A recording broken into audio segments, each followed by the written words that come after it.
السلام علیکم دوستو، میرا نام مظفر علی اور آپ دیکھ رہے ہیں انڈین ہسٹری۔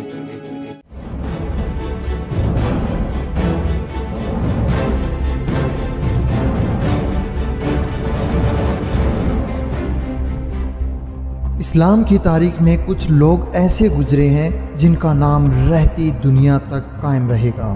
محمد بن قاسم ان ناموں میں سے ایک نام ہے۔ 17 سال کا یہ نوجوان وہ کر جائے گا جو بڑے بڑے حکمران نہ کر سکے، یہ کسی نے نہیں سوچا تھا۔ محمد بن قاسم کا نام کسی تعارف کا محتاج نہیں۔ کون سوچ سکتا تھا، کون کہہ سکتا تھا کہ یہ نوجوان اس حد تک حکمرانی کے حق ادا کرے گا جو بڑے بڑے حکمران نہ کر سکے۔ کون تھا محمد بن قاسم، جس نے محض 17 سال کی عمر میں گجرات سے لے کر کشمیر تک اپنے نام کا ڈنکا بجایا اور اسلام کا پرچم لہرا دیا۔ محمد بن قاسم عرب کے طائف شہر میں پیدا ہوئے اور وہیں پلے بڑھے۔ طائف شہر کے الثقیف قبیلے سے تعلق رکھنے والے محمد بن قاسم بچپن میں ہی باپ کے سائے سے محروم ہو گئے۔ اس کے بعد محمد بن قاسم کی تعلیم اور تربیت کی ذمہ داری ان کی والدہ پر آ پڑی۔ امیاد کے گورنر حجاج بن یوسف محمد بن قاسم کے چچا تھے۔ انہوں نے محمد بن قاسم کی جنگ اور نظام حکومت کی تعلیم پر بہت زیادہ توجہ دی۔ بہت جلد ہی محمد بن قاسم اپنی بہادری اور حسن سلوک کی وجہ سے فارس کا گورنر بن گیا۔ آئیے اب ہم ان وجوہات پر روشنی ڈال لیتے ہیں جن کی وجہ سے محمد بن قاسم کو سندھ پر حملہ کرنا پڑا۔ 8ویں صدی کے درمیان کا وقت تاریخ کے اس دور میں شامل ہے جب امیاد سلطنت ایک سپر پاور کا درجہ حاصل کر چکی تھی، جس کی سرحدیں افریقہ سے لے کر موجودہ بلوچستان کے علاقے مکران تک پھیلی ہوئی تھی۔ مکران ہی وہ علاقہ تھا جہاں سے سندھ کی سرحدیں شروع ہو جاتی تھی۔ اس وقت سندھ پر راجہ طاہر کی حکومت تھی۔ راجہ طاہر سے پہلے بھی سندھ پر کئی بار عربوں کی طرف سے حملے ہو چکے تھے۔ فتح نامہ سندھ اور چچنامہ کے مطابق سندھ ہمیشہ مسلمانوں کے دشمن ایرانیوں کا ساتھ دیا کرتا تھا۔ جب مسلمانوں اور ایرانیوں کے بیچ آخری فیصلہ کن جنگ ہوئی تو سندھ کے راجا نے ایرانیوں کا ساتھ دینے کے لیے نہ صرف اپنی فوج بھیجی بلکہ اپنے تمام جنگی ہاتھی بھی مسلمانوں کے خلاف اس جنگ میں چونک دیے تھے۔ دوسرا یہ کہ جب ایران کی سلطنت کو شکست دے کر وہاں پر سلطنت اسلامیہ قابض ہوئی تو سندھ کے راجا نے اپنی سرحد سے لگے ایرانی صوبوں کو اپنی سرحد میں ملانا شروع کر دیا تھا۔ انہی سب کو روکنے کے لیے عربوں نے سندھ کی سرحد پر چھوٹے موٹے حملے کیے تھے، لیکن یہ حملے صرف سرحدی جھڑپوں تک ہی محدود رہے تھے۔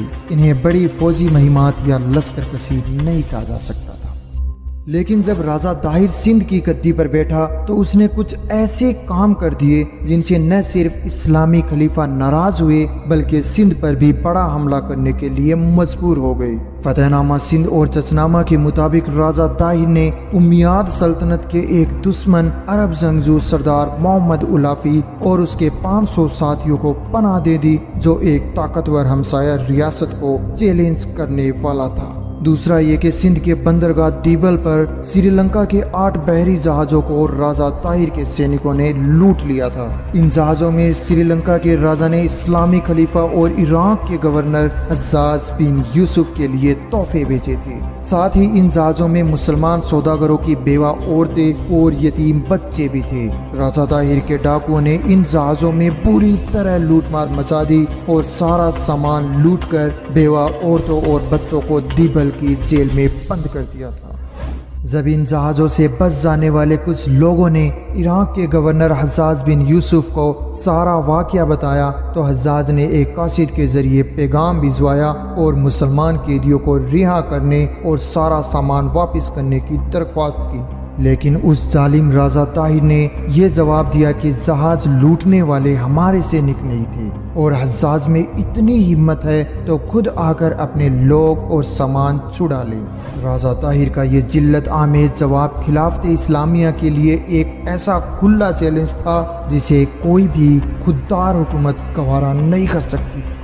لہذا حجاج بن یوسف کے 2 سپہ سالار عبید اللہ بن نہوان اور بدیل بن طہافہ نے دیبل پر حملہ کر دیا، لیکن عربوں کے یہ دونوں حملے پوری طرح ناکام رہے۔ فتح نامہ سندھ کے مطابق حجاج بن یوسف ان دونوں حملوں کے ناکام ہونے سے بڑا بے چین تھا۔ سوچ و وچار کے بعد وہ نجومیوں کی طرف متوجہ ہوا۔ اس نے ایک ذائچہ بنوایا اور خود فال نکالی۔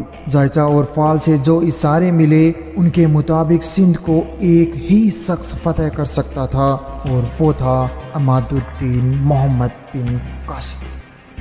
حجاج بن یوسف کے حکم پر 17 سال کا بہادر نوجوان ہاتھ میں اسلام کا پرچم لیے محمد بن قاسم اپنے 6000 جنگجوؤں کے ساتھ دیبل کی طرف روانہ ہوا۔ راستے میں بلوچستان کے شہر پنجگور اور ارمن بیلا کو فتح کرتے ہوئے جمعے کے دن دیبل جا پہنچا، جہاں راجہ طاہر کا بیٹا جے سنگھ ایک بڑی فوج کے ساتھ تیار کھڑا تھا۔ گرجے کے دونوں لشکر ایک دوسرے پر ٹوٹ پڑے۔ آسمان میں اللہ اکبر کی صدائیں گونجنے لگ گئی۔ عربی جنگجوؤں نے ایسا وار کیا کہ دشمن سینا بھاگ کھڑی ہوئی۔ خود راجہ طاہر کا بیٹا جے سنگھ بھی پیٹھ دکھا کر بھاگ گیا اور اپنے باپ کے پاس ارور کے قلعے میں جا بیٹھا۔ دیبل کا قید خانہ توڑ کر مسلمان قیدی آزاد کروا لیے گئے اور محمد بن قاسم نے عام معافی کا اعلان کرتے ہوئے ہر ایک کو اپنے اپنے مذہب کو ماننے کی اجازت دے دی۔ اس کے علاوہ دیبل شہر کا حاکم اعلیٰ بھی ایک پنڈت کو ہی بنا دیا گیا، جو اس سے پہلے جیل خانوں کا محافظ ہوا کرتا تھا اور جس نے مسلمان قیدیوں کے ساتھ نہایت ہی شریفانہ سلوک کیا تھا۔ مورخین لکھتے ہیں کہ راجہ طاہر کی ریاست کا ایک بہت بڑا حصہ اس سے ناخوش تھا، کیونکہ راجہ طاہر نے بدھ مت کے پیروکاروں سے حکومت چھینی تھی اور ان پر بہت سختی کیا کرتا تھا۔ اس کے علاوہ بہت سے ہندو بھی راجہ طاہر سے ناراض تھے، کیونکہ راجہ طاہر نے ہندو روایات کے خلاف جا کر اپنی ہی سگی بہن سے شادی کر لی تھی۔ تیسرا یہ ہے کہ راجہ طاہر کا سلوک چھوٹی ذات کے ہندوؤں سے بالکل اچھا نہیں تھا، حتیٰ کہ اس نے یہ اعلان کروا رکھا تھا کہ جب بھی چھوٹی ذات کے لوگ گھروں سے نکلے تو اپنے ساتھ کتا رکھا کرے تاکہ دور سے ہی ان کی پہچان ہو سکے۔ انہی سب وجوہات اور اپنی قابلیت و حسن سلوک سے محمد بن قاسم نے جلد ہی سندھ کے بہت بڑے حصے کو اپنے کنٹرول میں کر لیا، لیکن ابھی تک محمد بن قاسم کی باقاعدہ طور پر راجہ طاہر سے کھلی جنگ نہیں ہوئی تھی، جو دریائے سندھ کے مغربی کنارے پر ارور کے قلعے میں چھپا بیٹھا تھا۔ لہٰذا محمد بن قاسم نے حملے سے پہلے اسی پنڈت کو، جسے دیبل کا حاکم بنایا گیا تھا، راجہ طاہر کے پاس اس پیغام کے ساتھ بھیجا کہ یا تو راجہ طاہر اپنی ہار مان لے یا پھر جنگ کے لیے تیار رہے۔ اس پر راجہ طاہر نے جنگ کا راستہ چنا اور باقاعدہ طور پر اسلامی اور سندھی لشکر میں جنگ چھڑ گئی۔ راجہ طاہر اور اس کے سپاہیوں کا مقصد یہ تھا کہ وہ کسی بھی صورت میں اسلامی لشکر کو دریائے سندھ پار نہ ہونے دیں، لیکن محمد بن قاسم کے ماہرین جنگ نے بڑی خوبصورتی کے ساتھ کشتیوں کا ایک ایسا پل بنایا جن سے اسلامی لشکر بڑی تیزی کے ساتھ دریائے سندھ کے اس پار پہنچ گیا۔ اسلامی لشکر کے اس پار پہنچتے ہی راجہ طاہر کے بیٹے جے سنگھ نے ان پر حملہ کر دیا، لیکن اسلامی لشکر کے پلٹوار سے وہ اتنے خوفزدہ ہوئے کہ وہاں سے بھاگ کھڑے ہوئے۔ فتح نامہ سندھ کے مطابق رمضان کی 10 تاریخ کو راجہ طاہر اپنے 30,000 پیدل سپاہی، 10,000 نیزہ بغدار اور 60 جنگی ہاتھیوں کے ساتھ میدان جنگ میں آ ڈٹا۔ دوسری طرف 15,000 جنگجو اور ایمان سے بھرپور محمد بن قاسم تیار کھڑا تھا۔ پہلے حملے میں راجہ طاہر کے لشکر نے اتنا غضبناک حملہ کیا کہ عرب لشکر میں گھمسان مچ گیا اور اپنی جان بچانے کے لیے ادھر ادھر بھاگنے لگے، لیکن جب 17 سال کے محمد بن قاسم نے یہ منظر دیکھا تو ایک بلند آواز میں کہا، مجھے دیکھو، میں تمہارا امیر محمد بن قاسم یہاں موجود ہوں، یہاں کھڑا ہوں، تم کدھر بھاگتے ہو؟ اپنی ڈھالیں سنبھالو اور صبر کرو، کیونکہ کافر شکست کھا چکے ہیں، فتح ہماری ہوگی۔ محمد بن قاسم کی بہادرانہ للکار سن کر اسلامی لشکر واپس سندھیوں پر ٹوٹ پڑا۔ ایک عرب جنگجو عمر بن خالد دشمنوں کی صفوں کو چیرتے ہوئے راجہ طاہر کے پاس جا پہنچا اور راجہ طاہر پر ایسا وار کیا جس کے ساتھ ہی عربوں نے ہندوستان کی تاریخ میں اپنی پہلی فتح لکھ دی۔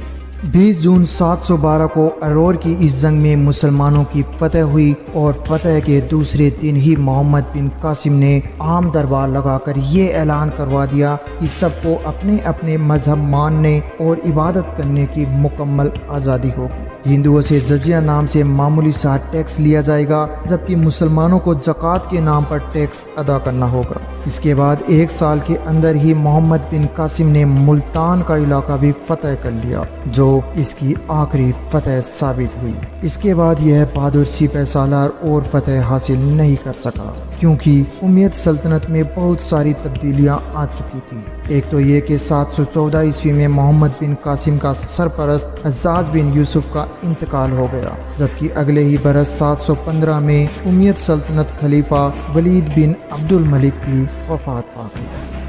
خلیفہ ولید کی وفات کے بعد اگلا خلیفہ سلیمان بن عبد الملک بنا، جو ولید اور اس کے ہمدرد لوگوں سے نفرت کرتا تھا، جن میں حجاج بن یوسف بھی شامل تھا۔ لیکن حجاج تو پہلے ہی وفات پا چکا تھا، اس لیے سلیمان نے اس کے پریوار والوں اور رشتہ داروں پر اپنی دشمنی نکالی۔ سلیمان نے خلیفہ بنتے ہی یزید بن ابی قبصہ کو سندھ کا گورنر بنا کر بھیج دیا اور محمد بن قاسم کو گرفتار کرنے کا حکم دے دیا۔ محمد بن قاسم کو خلیفہ سلیمان کے حکم پر واسط کے جیل خانے میں بند کر دیا گیا، اور جہاں صرف 20 سال کے اس بہادر، مستقل مزاج، نیک نیت اور نیک جوان کو مختلف قسم کی تکلیفیں دے دے کر 715 عیسوی میں شہید کر دیا گیا۔ محمد بن قاسم کے بارے میں ایک غلط روایت مشہور ہے کہ راجہ طاہر کی 2 بیٹیوں نے خلیفہ ولید سے شکایت کی کہ محمد بن قاسم نے ان کی عزت لوٹ لی ہے۔ چنانچہ ولید کے حکم پر محمد بن قاسم کو بیل کے چمڑے میں سل کر خلیفہ کے پاس بھیجا گیا، اور راستے میں ہی محمد بن قاسم کی چمڑے میں دم گھٹنے سے وفات ہو گئی تھی۔ اور جب خلیفہ ولید کو ان دونوں لڑکیوں نے بتایا کہ انہوں نے بدلہ لینے کے لیے محمد بن قاسم کے بارے میں جھوٹ بولا تھا، تو خلیفہ ولید نے انہیں زندہ دیوار میں چنوا دیا تھا۔ یہ روایت بالکل غلط ہے، کیونکہ محمد بن قاسم کی وفات خلیفہ سلیمان کے دور میں ہوئی تھی، نہ کہ خلیفہ ولید کے دور میں۔ اگر خلیفہ سلیمان صرف حجاج بن یوسف سے دشمنی کی بنا پر محمد بن قاسم کو نہ مرواتا، تو 20 سال کا یہ بہادر نوجوان اپنی بہادری اور صلاحیتوں سے چین اور جاپان تک اسلامی حکومت کا جھنڈا گاڑ دیتا۔